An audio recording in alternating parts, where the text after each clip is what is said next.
Terima kasih kerana menjadi sebahagian daripada setengah juta rakyat Malaysia yang bersama kami. Rentasan berita edisi 1413, saya Zawaz Yusof, antara paparan utama.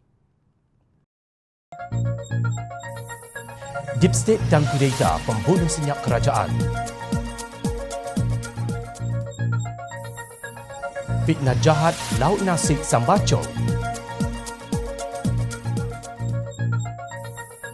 Apabila insan yang baik meninggalkan kita. Gerakan Dampas, benci tapi rindu.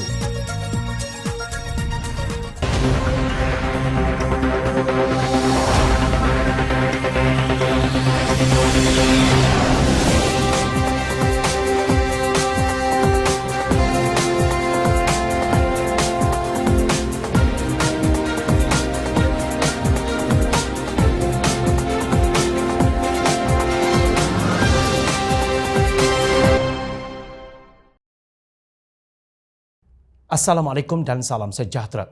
Perdana Menteri Datuk Seri Anwar Ibrahim pernah berkata beliau tidak pernah gentar dengan ugutan sesetengah pihak untuk menjatuhkan kerajaan perpaduan yang dipimpinnya ketika ini, malah mempersilakan tindakan sedemikian.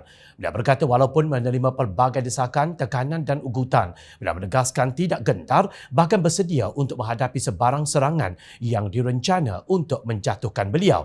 Figur yang bernama Anwar Ibrahim dilihat terus bersabar dengan serangan selama hampir 8 bulan sejak dilantik sebagai Perdana Menteri. Itulah Anwar Ibrahim. Saya tak makan ugutan, ada kuasa kita laksanakan. Kalau kamu cuba nak rampas pentadbiran kerajaan, silakan, tetapi tidak mudah.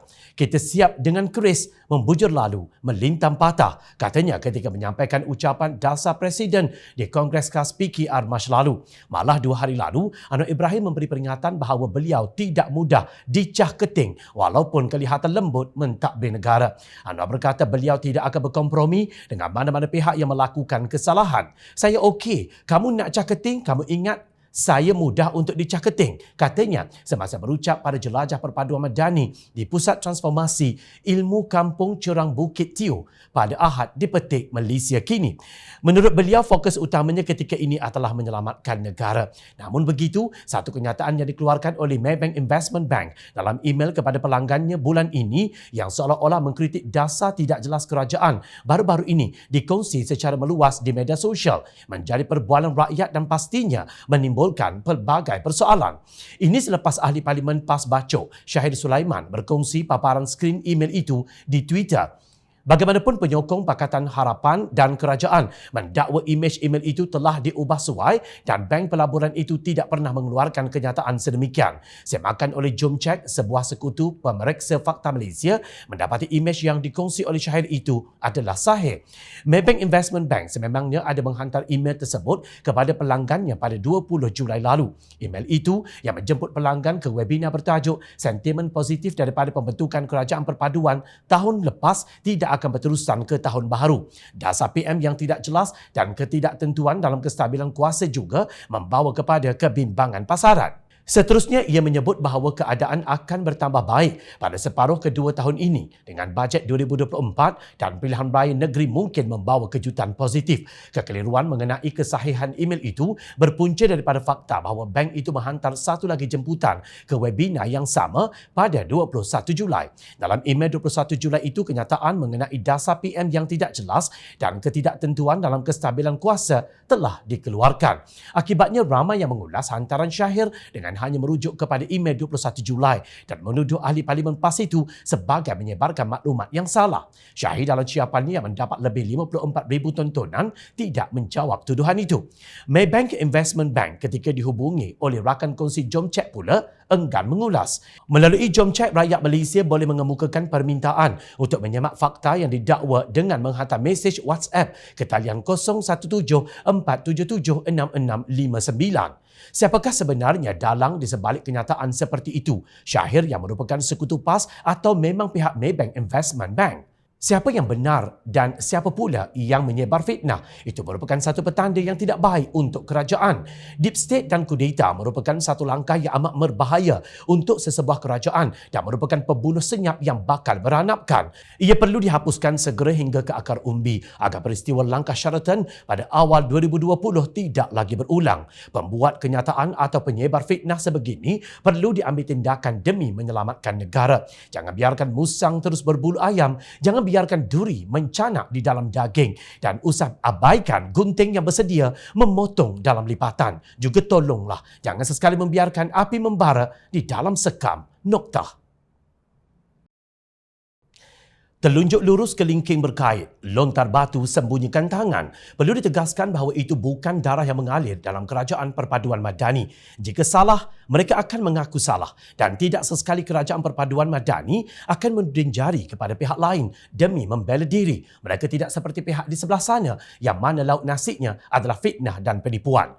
Menteri Komunikasi dan Digital KKD Fahmi Fazil menafikan tuduhan kononnya beliau telah mengarahkan naratif untuk menyalahkan PAS atas pembatalan festival Good Vibes atau GVF 2023 hujung minggu lalu.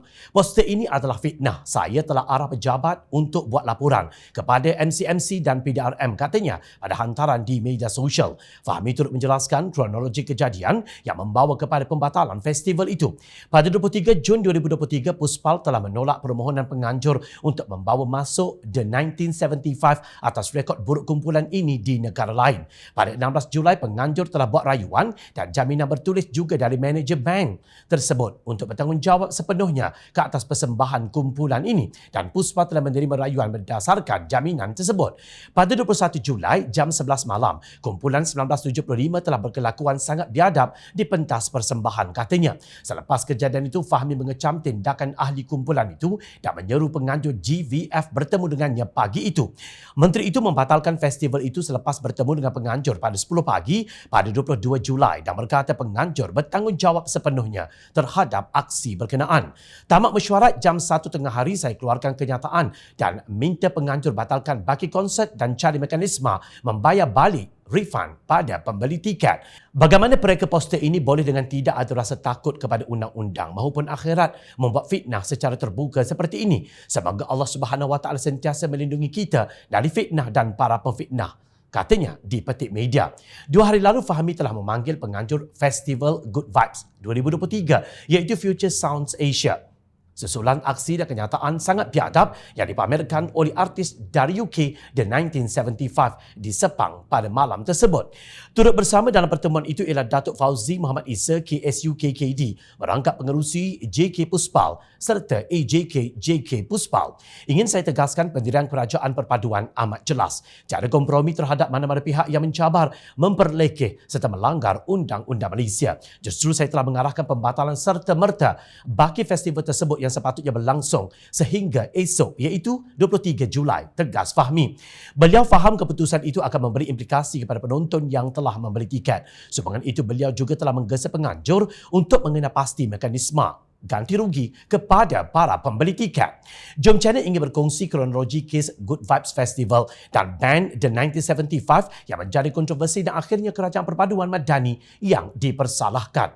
Kronologinya berbunyi begini. Penganjur Good Vibes Festival telah memohon kebenaran dari Puspal iaitu agensi di bawah KKD untuk menganjurkan konsert tersebut. Namun pada 23 Jun 2023, Puspal telah menolak permohonan penganjur untuk membawa masuk The 1975 atas rekod buruk kumpulan ini di negara lain. Pada 16 Julai, penganjur telah buat rayuan dan jaminan bertulis juga daripada pengurus bank terbabit untuk bertanggungjawab sepenuhnya ke atas persembahan kumpulan itu dan Puspal telah menerima rayuan berdasarkan jaminan tersebut. Pada 21 Julai jam 11 malam, kumpulan The 1975 telah berkelakuan sangat biadab di pentas persembahan. 22 Julai jam 3 pagi, selang 4 jam selepas peristiwa itu, Menteri Komunikasi dan Digital Fahmi Fazil membuat hantaran di Twitter mengecam keras tindakan ini dan memanggil penganjur untuk berjumpa dengannya. Pada hari yang sama, jam 10 pagi, penganjur hadir dan mereka mengaku akan mengambil tanggungjawab sepenuhnya atas apa yang telah berlaku. Tamat mesyuarat jam 1 tengah hari, Fahmi telah mengeluarkan kenyataan dan minta penganjur membatalkan baki konsert dan mencari mekanisme untuk membayar balik kepada pembeli membeli tiket. Jadi di mana kaitannya tindakan Fahmi dengan puak penunggang agama kaki fitnah ini? Perlu ditegaskan Kerajaan Perpaduan Madani sentiasa komited menyokong pembangunan industri kreatif dan kebebasan bersuara. Walau bagaimanapun, jangan sesekali menyentuh sensitiviti masyarakat, khususnya yang bertentangan dengan adab dan nilai budaya tempatan. Tahniah YB Fahmi Fazil. Belum lagi Jom Channel menyenaraikan jumlah konsert yang pernah berlangsung sepanjang pentadbiran PAS ketika berada dalam kerajaan selama 33 bulan. Nanti mati kepanasan pula. Bukan tidak mahu menyenaraikannya, tetapi bimbang sekadar membazir masa untuk menyedarkan para walaun dan sambacul. Peliknya, bagaimana mungkin mereka poster ini boleh dengan tidak ada rasa takut dengan undang-undang maupun pembalasan di hari akhirat, membuat fitnah secara terbuka. Ops, lupa, mereka semua telah dijamin masuk syurga. Bukankah begitu? Sim, kamu tahu kenapa saya reda dan senang hati setiap hari? Setiap malam, sebelum saya tidur, saya maafkan semua musuh saya dan orang yang menyakitkan hati saya. Barulah saya tidur. Ahli Parlimen Bayan Baru, Sim Zizin, mendedahkan Allahyarham Datuk Seri Salahuddin Ayub sentiasa memaafkan semua musuh dan orang yang menyakitkan hati beliau sebelum tidur. Zizin berkata amalan tersebut menjadikan Menteri Perdagangan Dalam Negeri dan kos sara hidup itu sentiasa reda dan ceria dalam hidupnya setiap hari. Menurutnya, timbalan Presiden amanah itu juga seorang yang peramah dan baik hati. Ini ajaran bekas bos saya, Datuk Seri Salahuddin Ayub, kepada saya.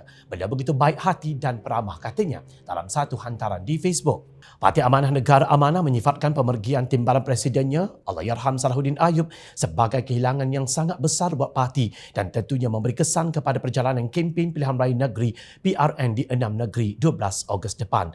Naib Presiden Amanah Datuk Wira Mahfuz Omar berkata ini kerana Allahyarham dipertanggungjawabkan dalam memikul tugas besar pada PRN di 6 negeri kali ini, khususnya di Kelantan dan Terengganu. Katanya Allahyarham seorang pemimpin yang mempunyai komitmen yang tinggi terhadap tugas apabila diberikan tanggungjawab. Allahyarham juga antara pengerusi jawatan kuasa induk pilihan raya Amanah Nasional yang bertanggungjawab membuat tapisan terhadap calon yang akan bertanding dalam PRN dan saya berada dalam komuniti itu. Kemudian Allahyarham juga diberikan tugas untuk monitor negeri Kelantan dan Terengganu untuk PRN akan datang. Mengulas lanjut, Mahfuz berkata parti itu kini perlu mencari pengganti untuk mengambil alih tugas yang telah diamanahkan kepada Allahyarham. Mungkin tak sama dengan komitmen yang ada pada diri beliau, tetapi kita terpaksa mencari orang lain. Tetapi insya-Allah kita akan teruskan dengan semangat yang ada pada Allahyarham. Maknanya semangat itu masih tinggi dan insya-Allah kita akan bina kekuatan untuk pastikan kita berjaya, katanya. Mahfuz berkata pemergian Salahuddin sangat mengejutkan semua pihak. Sementara itu, Setiausaha Agung Amanah Dr. Muhammad Hatta Ramli bertekad untuk tidak mensia-siakan segala bakti yang telah ditaburkan oleh Allahyarham Salahuddin. Bila saya lihat betapa ramainya yang mengiringi kepulangan Allahyarham dan memberi penghormatan terakhir buatnya, sedangkan beliau seorang pemimpin yang biasa sahaja, pemimpin yang kecil, menteri biasa dan bukan Perdana Menteri pun, bahkan bukan seorang negarawan, tetapi apa yang diperlihatkan bermakna beliau telah mengangkat darjat diri beliau sendiri dan juga mengangkat darjat Parti Amanah. Tambahnya, dalam pada itu pengarah urusan Maidin Muhammad Holdings Berhad Maidin, Datuk Amir Ali Maidin, tidak dapat menahan sebab apabila berkongsi pandangannya mengenai pemergian Allahyarham Salahuddin Ayub. Bercakap kepada Esra Awani, ahli perniagaan yang sedih itu berikrar untuk meneruskan inisiatif Menu Rahmah sampai mati. Program Menu Rahmah diperkenalkan bagi membantu segmen B40 berdepan dengan kos sara hidup. Di bawah program yang dilancarkan pada Januari 2023, restoran yang mengambil bahagian menyajikan set makanan tengah hari atau makan malam pada harga tetap RM5. Amir berkata walaupun Menu Rahmah adalah satu inisiatif yang mudah, namun ia menyentuh hati rakyat. Satu inisiatif yang sangat simple, tapi it touches the heart of the rakyat. Dan saya harap kawan-kawan saya dalam industri ni memang dah ramai dah jumpa dia, ramai dah kenal. Kita will continue this. Saya daripada pihak Maidin ni memang akan continue Menu Rahmah ni lah. Sampai mati lah saya buat. Tegasnya dalam nada sebab sudah tentulah kehilangan Allahyarham sangat dirasai oleh semua orang tanpa mengira agama, bangsa dan kaum. Jika dibiarkan begitu sahaja, segala usaha dan air tangan beliau akan menyebabkan kerugian yang besar kepada rakyat dan negara. Allahyarham telah melaksanakan tugas yang diberikan kepadanya dengan cukup baik dan penuh amanah. Walaupun beliau sudah tiada, kerja tangan beliau itu sangat terasa dan memberi kesan yang amat mendalam. Semoga jasa yang dilakukan Allahyarham mendapat redha Allah dan menjadi amal jariah yang akan membawanya ke syurga tertinggi. Begitulah apabila orang baik meninggalkan kita, segala kebaikannya akan diperkatakan. Semoga kita semua diberikan husnul khatimah dan dikurniakan pemergian yang dicemburui. Beberapa jam selepas pengkebumian Ahli Parlimen Pulai Allahyarham Datuk Seri Salahuddin Ayub, Ciapan Presiden Parti Gerakan Rakyat Malaysia atau Gerakan, Datuk Dr. Dominic Lau mencuri tumpuan di laman media sosial. Ciapan Dr. Dominic Lau didakwa mengutarakan cadangan untuk beliau bertanding di kerusi Parlimen Pulai pada pilihan raya kecil PRK akan datang. Okey tak kalau saya bertanding dalam PRK Pulai? Ciap beliau. Status itu dibuat naik pada jam 12.37 tengah hari semalam yang sempat ditangkap layar oleh Ahli Parlimen Bangi Syahrizan Johan beberapa minit selepas pengkebumian Allahyarham Menteri Perdagangan Dalam Negeri dan Kos Sara Hidup itu. Dominic dalam satu kenyataan pula muncul mendakwa kononnya akaun Twitter miliknya digodam selepas menerima kecaman netizen berkaitan ciapannya yang disifatkan tidak sensitif dan biadab itu. Heboh di Twitter tentang ciapan itu yang dianggap tidak sensitif dan tidak menghormati situasi keluarga Allahyarham yang baru saja meninggal dunia malam semalam. Menjelaskan perkara itu, Lau berkata pentadbir akaun Twitter terkejut selepas menyedari ciapan berkenaan yang didapati dimuat naik pada jam 12.37 tengah hari semalam. Untuk makluman, ciapan terbabit bukannya datang daripada saya atau pentadbir yang sah. Pihak pentadbiran sedang mengesan punca insiden ini. Buat masa sekarang, protokol keselamatan yang terbaru sudah diaktifkan termasuk penukaran kata laluan pada semua akaun media sosial rasmi saya, katanya. Dalam pada itu, katanya beliau akan membuat laporan polis mengenai isu ini dalam masa terdekat. Kesempatan ini juga pihak saya dan pihak pentadbir akaun ingin mengucapkan salam takziah kepada seluruh keluarga Allahyarham Datuk Seri Salahuddin Ayub yang kembali ke rahmatullah semalam, katanya. Bagaimanapun, semakan BH di Twitter rasmi Lau, Dominic Lau, mendapati ciapan berkenaan sudah pun dipadamkan. Manakala di Pulau Pinang, Dewan Pemuda PAS Tasik Gelugur semalam dengan sekeras-kerasnya meminta Dominic Lau berundur dan tidak berangan-angan untuk bertanding kerusi Melayu di Tasik Gelugur pada PRN akan datang. Pemuda PAS Tasik Gelugur memberi amaran keras kepada saudara Dominic Lau. Sekiranya masih berkeras untuk bertanding di kerusi Melayu, kami Pemuda PAS kawasan Tasik Gelugur bersama dengan seluruh jentera akan menggerakkan perarakan besar-besaran calon bebas di Teluk Air Tawar dan Permatang Berangan pada penamaan calon 29 Julai nanti, tegas kenyataan itu. Dewan Pemuda PAS Tasik Gelugur bersama dengan pengundi di Permatang Berangan dan Teluk Air Tawar akan memastikan kekalahan kepada calon gerakan di Teluk Air Tawar dan calon bersatu di Permatang Berangan jika tuntutan ini tidak dipenuhi. Jangan sesekali bermain dengan api, nanti api itu sendiri akan memakan diri. Jangan cabar kesabaran Pemuda PAS, tegas Muhammad Ikhwan Afiq bin Muhammad Anwar yang merupakan Naib Ketua Pemuda Dewan Pemuda PAS kawasan Tasik Gelugur. Kelakar juga, kenyataan Pemuda PAS kawasan Tasik Gelugur ini memberikan gambaran yang amat jelas bahawa PAS memang pengecut untuk bertanding di kerusi yang bukan kawasan Melayu, walaupun setiap hari mereka meratip DAP, DAP dan DAP. Di mana perginya kejantanan PAS yang selama ini kelihatan berdegar-degar melaungkan perjuangan Melayu Islam. Lain kali jangan asyik membuat fitnah kononnya parti-parti lain berbalah, sedangkan yang berbalah adalah PAS. Dengan Tuan Besar Gerakan, PAS berbalah. Dengan penyokong sendiri, PAS berbalah. Dengan semua orang, PAS berbalah. Semua orang tidak betul, tetapi apabila gerakan menentang hudud, mereka telan dan kini berpelukan kononnya bersatu dalam satu perjuangan. Apa kecadahnya semua ini? Sila buat kajian siapa Presiden Gerakan, Datuk Dr. Dominic Lau yang kalian agungkan sebelum ini. Sebelum anda membuat pelbagai telahan terhadap DAP. Kami amat menyokong jika Dominic Lau menjadi calon di kerusi Melayu di Tasik Gelugur dalam PRN akan datang. Kami nak saksikan sejauh mana Pemuda PAS akan memastikan kekalahan kepada calon gerakan di Teluk Air Tawar dan calon bersatu di Permatang Berangan. Kami sangat kenal PAS. Akhirnya kelibat itu juga yang didakap erat. Kononnya demi perjuangan suci mereka. Kononnya jangan sesekali bermain dengan api. Nanti api itu sendiri akan memakan diri. Jangan cabar kesabaran Pemuda PAS. Sekali terpercik air liur Tan Sri Haji Hadi Awang, api pun terpadam. Semuanya terduduk diam, walaum terduduk membungkam. Ingat, rakyat sentiasa memerhati. Jom Channel ingin mengucapkan jutaan terima kasih kepada para penyokong Jom Channel dan kepada yang berminat untuk memberikan sumbangan bagi membolehkan kami meneruskan perjuangan menyampaikan berita yang benar. Sumbangan boleh dibuat melalui akaun bank yang tertera. Secara rakyat kami sampaikan demi negara tercinta. Teruskan bersama kami di Jom Channel untuk mendapatkan berita politik tanah air. Saya Zawaz Yusof, terima kasih untuk perhatian. Assalamualaikum, salam sejahtera. Jumpa lagi.